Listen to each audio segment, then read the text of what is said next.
once again. I'm Sylvester. I'm Whitmore. And we're back once again to talk about college football. Not really, because we're not educated, but something we do want to talk about the College Football Playoff Committee, the selection committee. Now, Whitmore, yes. What do you think about this committee? I don't think they know what they're doing. Do you, Sylvester? Let me think about it. No, I don't think they know what they're doing. Well, yeah. Well, yes, Sylvester, because yeah, we have Notre Dame ranked in the top 10, even though they lost to Northern Illinois. Where's the logic in that, Whitmore? I don't know. This playoff committee. Sigh.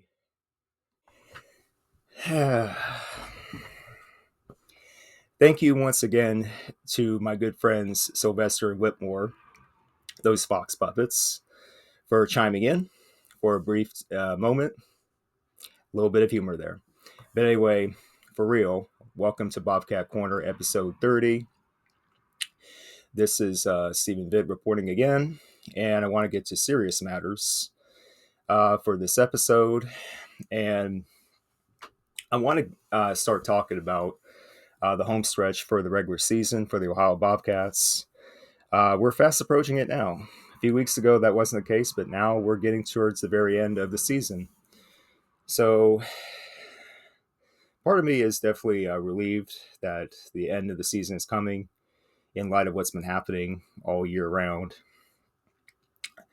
But also, another part of me is kind of like sad in a way because I started this journey, at the beginning of the year, not knowing what was going to happen with Bobcat Corner. But to see it develop the way it has, at least modestly, it's, it's going to be sad to not put out as much content, even though I will during the off season, but not as much as I did during the season. But anyway, obviously, as I said, I wasn't going to put out a recap live stream following the game between the Bobcats and the Kent State Golden Flashes for obvious reasons. The Kent State Golden Flashes, no disrespect, but they're by far one of the worst teams in college football. So I did not have the motivation to even talk about that game, aside from the fact of what I'm going to show, which I will share in the description box below. The Ohio Bobcats, they took care of business, which I expected.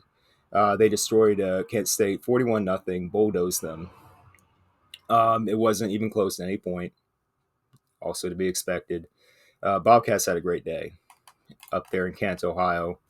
Really, special teams actually took center stage for the Bobcats in that game, which was surprising to me in a sense, because we have not had a lot of success on special teams up until that point.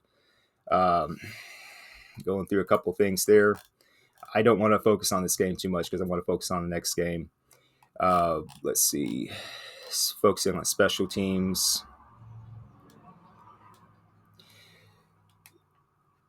Yeah, Iman Dennis. Iman Dennis had a 96-yard kick return. He had like a Iman Dennis had like returned a kickoff for 96 yards at the beginning of the third quarter. That was just to start the third quarter. That was amazing. And after a punt, Coleman Owen returned a touchdown for 61 yards. It was that kind of day. It was a good day for the Bobcats all around. So good job there. But let's put that in the past. I want to focus on this upcoming game that I feel like is going to be much more important for the Bobcats. And honestly, this game and the next game after that, I basically circled as key games for the Bobcats going forward. That's really going to define their season. Starting with this game at home on Frank Solich Field against the Eastern Michigan Eagles. I am going to have a recap live stream about this game on the following Thursday morning, which is a couple days from now. It's going to be too late Wednesday night by the time they finish up. So I'm just going to do it the following day, Thursday morning around lunchtime. So there's that. So I want to get through Eastern Michigan. I want to talk about our next opponent, the Eastern Michigan Eagles. Let's just get to it. Now, the Eagles, they're coming off a brutal, heartbreaking loss to the Toledo Rockets. That's the next opponent the Bobcats are going to play right after the Eagles. I'll mention them briefly in a minute. But the Eastern Michigan Eagles, they had a heartbreaking loss against the Toledo Rockets, 29-28. They were down 29-22 late in the fourth quarter. Even though they were leading, they were winning that game 19-7 at one point, but the Rockets came firing back, rolling back, and they just really Toledo just shell shocked Eastern Michigan at that point. Eastern Michigan, it was a 36-yard touchdown pass from Cole Snyder, the quarterback, to Terry Lockett Jr., the wide receiver. 36-yard touchdown pass there with 7 seconds to go in the fourth quarter of that game. Eastern Michigan tried to go for two because they did not want to go to overtime against Toledo. Can't blame them because Toledo was having momentum there, but 2-point conversion attempt failed, so that's why they lost by 1 point. Again, heartbreaking for Eastern Michigan. They've had that up and down kind of season. So really, the point here that I'm trying to make is that Eastern Michigan comes into this game with basically nothing left to lose. And when you're playing against a team that has nothing left to lose, they tend to play more loose. They tend to play with more reckless abandon, and they try to be more aggressive in their game plan. At least that's from my experience of watching football. So yeah, Eastern Michigan with nothing left to lose. That's an interesting scenario there. But yeah, want to get through the stats for Eastern Michigan Eagles in that last game against Toledo. Cole Snyder, the quarterback, 24 of 45 pass attempts, 265 yards, 2 touchdowns. Yes, he threw 1 interception. He got sacked twice in that game. And Snyder, he also had 12 rushes for 65 yards. So, in many senses, Cole Snyder, the quarterback for Eastern Michigan, in many senses, he is like a mirror image of, guess who? Parker Navarro. That's the sense that I get when I watch Cole Snyder play. He kind of does remind me of Parker Navarro. And if that's the case, then the Ohio Bobcats on defense, they just have to pretend that Cole Snyder is Parker Navarro. What do you do against Parker Navarro in practice? Try to apply that against Cole Snyder in an actual game. That's basically how you do it. And yeah, for the season, putting aside the game against Toledo, for the season, Eastern Michigan, their players, the key players for Eastern Michigan, Cole Snyder, 191 of 317 pass attempts completed for 2,087 yards, 11 touchdowns, 3 interceptions, and he has gotten sacked quite a bit, 25 sacks. But that's what you do as a mobile quarterback. You run that risk of getting sacked a lot. So there's that. Running back. Key running back for the Eagles would be Delbert Mims III. I've heard mumblings recently that the Ohio Bobcats did try to recruit Delbert Mims III, past offseason, but that didn't work out. He originally went to North Carolina State, NC State, and then, of course, this past year he transferred to Eastern Michigan. Delbert Mims III, 138 rush attempts for this year, 558 yards, 7 touchdowns. And also Cole Snyder on the ground. Again, mobile quarterback, like I said. Cole Snyder, 106 rushes for 274 yards, 4 touchdowns. And yeah, you have a balanced running attack like that between a mobile quarterback and a running back. What do you think is going to happen with that? And then we get to the wide receivers. I want to highlight 3 of them for Eastern Michigan.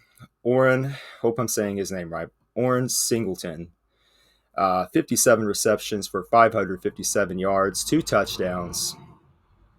Then we get Terry Lockett Jr., 36 receptions for 526 yards for 3 touchdowns. And then lastly, Marcus Allen, 28 receptions, 377 yards, 2 touchdowns. So it's really a balanced attack, even though you would get initially a strong running game, you do have the presence of a passing game as well. That's why I mentioned the stats for the wide receivers. You can't count them out either. And switching over to the defensive side of the ball, Eastern Michigan, they do have some formidable players on defense, especially their defensive line, which I'm going to highlight here. Jefferson Adam, 12 tackles, 3.5 sacks, defensive end. And then defensive lineman, Peyton Price, 23 tackles, 3 sacks. Justin Jefferson, 20 tackles, 3 sacks. And then Trey Lang, 11 tackles, 2.5 sacks. So, like I said, formidable defensive front for Eastern Michigan. They know how to play ball on the defensive side of the football, and they do present their own unique set of challenges for the Bobcats. And obviously, compared to Kent State, Eastern Michigan has much more going for them. So the Bobcats have to get up for this game. This game is in Athens. It's a home game for the Bobcats, so it's going to be on Frank Solich Field. It's going to be something that the Bobcats have to prepare for, because this is the home stretch. We have like 3 games left on our season, starting with Eastern Michigan. And then the following week, it's midweek action still. Following week after that, it's that game at Toledo. And that's really, out of all these 3 games left, that's the game that I'm mostly concerned about, because Toledo, when they get a lot of momentum, it's so hard to stop them. They're much like Miami of Ohio when it comes to that. In case in point, I had Miami of Ohio and Toledo penciled in for the MAC championship game this year. Toledo, you just can't count them out. Just briefly mention them real fast. Toledo Rockets, you cannot count them out as a team. They know what they're doing. They have a strong coaching staff led by Jason Candle, the head coach, who, again, I think he's going to get head coaching opportunities elsewhere in the future. And just a lot of talent for Toledo. Bobcats have got to be ready for that game, especially next week. This week, which is day after tomorrow on Wednesday, we got to get ready for Eastern Michigan, and we got to focus. We have to focus on our assignments. Like I said, Eastern Michigan has a strong enough defense that can give us some problems here and there. But even with that said, we have our own mobile quarterback in Parker Navarro. He's got to be able to make audibles at the line of scrimmage if he's going to see like any blitz packages or even a hint of a blitz from Eastern Michigan. Parker's got to be willing to make audibles, make changes if he sees something like that. And also our running game, we just have to really get through it. We have to really get through the defensive front with our running game. And the good news about our running game is that Anthony Tice III is back from injury. I thought he was going to be out a little bit longer than he was, but not complaining. I'm so grateful and thankful that Anthony Tice III is back for the Bobcats. That's a big plus for us.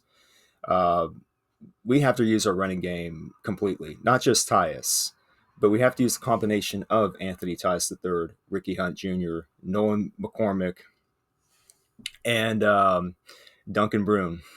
We just have to use all 4 of them. Somehow, some way, evenly distributed between all 4 of them. If we can do that, if we can do enough of that, give some rushes to Tyus, give some rushes to Hunt, and then some to McCormick and Brune, we should have a winning game plan there, especially against a team like Eastern Michigan. So we got to get ready. We got to we got to be firing on all cylinders here in order to win these last 3 games, because I think that's what's going to take, guys. Any Ohio Bobcats staff member or player that could be watching this, I don't even know who's watching this, we have got to be firing on all cylinders, and I believe we have to win out last 3 games. We got to get to 9-3 and have a shot at the MAC championship this year. I don't think Miami of Ohio is going to put their foot off the gas at any point, knowing Miami of Ohio like we do. And we just have to win out. Really, we can only do what we can do. And it's just going to be an interesting stretch here, the home stretch of the season. It's really going to say a lot about our team and where we're headed. We have great pieces to work with. And obviously we have a coaching staff that's been proven throughout the years to develop talent. So if we really want it, we just got to get it, and that's all there is to it. So yeah, hope you guys having a good day today. I'm gonna wrap it up now, but yeah, I generally speaking, in summary, I like where we're headed as a football team. No matter what happens at the end of the season, we have done what we said we were going to do. And if we can get all three of these last games to get to 9-3, that's such a win in my book. That's such a great plus to have going into next season. And yeah, just keep building off this momentum. And again, guys, stay together. No matter what happens with transfer portal, NIL, all that stuff, just stay together, guys. That's all I can say. To any Bobcats player watching this, just do as much as you can to stay together if you're going to make this count. I mean it. So, yeah. If you guys are interested, stick around for an extra minute because I'm going to be showcasing some artwork that I've been making lately, just random artwork. And that's going to be like segueing into a different part of what my channel does. But yeah, this is Stephen Vitt reporting again. And I'll catch you guys back at the recap live stream on Thursday early afternoon. Take care. Bye.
Okay.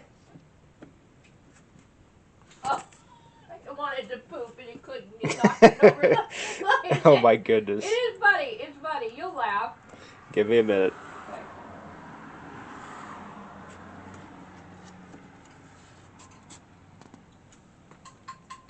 Okay.